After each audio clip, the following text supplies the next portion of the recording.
Well, we are seeing diverging trajectories between Eastern Europe and Central Asia.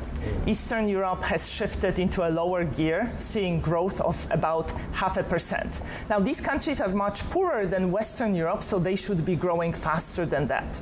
Now, in contrast, in Central Asia, we see growth of about 6%, so strong performance driven by government spending, export of commodities, but also flows of remittances and capital from Russia, as well as the region serving as an intermediary in trade between Europe and Russia. There is so much of what you unpacked there, and at least 2/3 of it, even in that last answer, is about the war, as far as I can see, because the war has created ripple effects everywhere. You mentioned the remittances, obviously people trying to get their money out of Russia in many ways as well. But it was the Central Asia growth story versus the problems that Eastern Europe is having, and you quite rightly point out normally it's been such a high growth area for broader Europe as well. Is this because of energy costs? I mean, you alluded to it about commodities in Central Asia, but obviously we've had higher commodity costs across Europe as well, from the Baltics over to Eastern Europe as well, and we've had to negate that and cope with it economically. Absolutely. So energy costs, prices of natural gas in Europe are back to the pre-war levels, but they are still 4 times as high as in the US. So this is eroding European competitiveness. And markets expect a slight uptick in winter. And, of course, uncertainty associated with the war continues. And inflation, which was much higher in Eastern Europe than in the West, eroded household budgets and put brakes on consumption.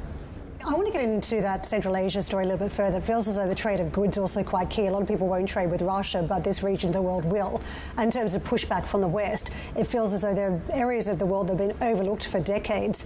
Now the West is quite keen to get back involved in these regions just in case because of the resource-heavy nature of them, but also for geopolitics. How long do you think, as a result of the things I've just mentioned, we could see the growth rates continue at high levels for Central Asia?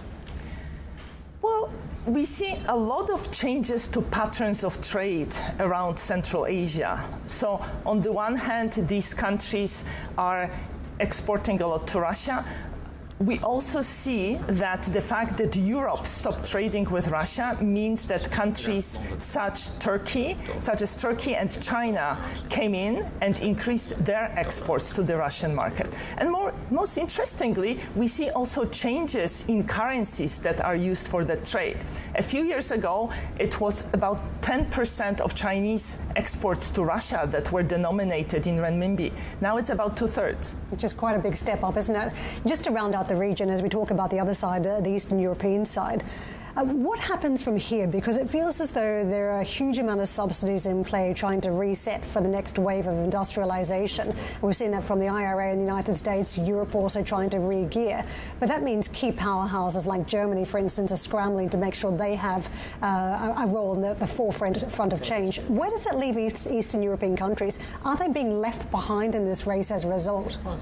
Well, so they don't have necessarily the fiscal space that would allow them to compete with countries with deeper pockets in terms of handouts to industries. However, they are hoping that greater subsidies that would be awarded in Western Europe will translate into a greater demand for exports.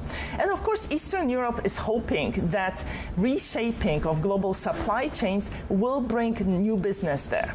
And now, as firms are looking at their carbon footprint, Eastern Europe is very well positioned to export services to the West, simply because they are closer, and therefore their, for instance, IT services will be less carbon intensive than IT services in India. So which countries are we talking about that stand at the forefront of those IT services?